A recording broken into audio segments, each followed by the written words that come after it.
Sa ngayon po ay patuloy pa rin nakabagat ang hangin na umiihip lalo na sa kanlurang bahagi ng ating bansa habang may dalawang aktibong low pressure area sa silangan, sa loob at labas ng ating area of responsibility. Ang nandito po sa loob ng ating PAR ay nasa layo ngayon ng 230 km east of Gigmoto sa may Catanduanes. Posibleng maghapon na nandyan sa silangan ng Catanduanes pero hindi pa rin po inaalis ang posibilidad na mag-landfall yan anytime dyan sa may Bicol region. Ang nasa labas naman po ng ating area of responsibility ay kikilos din po yan papasok dito sa ating PAR at hindi rin inaalis ang posibilidad na lalakas yan bilang bagyo sa susunod na mga araw pag nandito na sa loob ng ating PAR na magpapalakas lalo ng habagat at posibleng may mabuo pa dyan sa may West Philippine Sea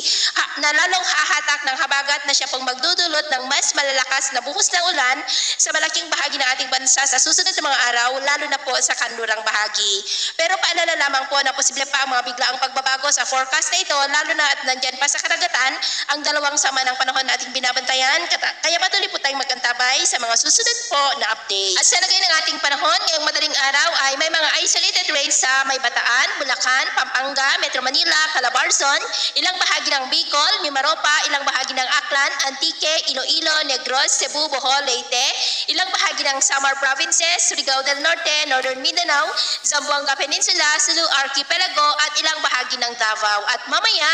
ay sisikat ang araw sa ilang bahagi ng ating bansa lalo na sa Northern Luzon at Southern part ng Mindanao. Pero may tsansa pa rin ng cloudy skies with isolated rains diyan sa may Zambales, Bataan, Bulacan, Metro Manila, Calabarzon, Mimaropa, ilang bahagi ng Bicol Region, ilang bahagi ng Visayas, Sulu Archipelago, Zamboanga Peninsula, Northern Mindanao at Surigao del Norte.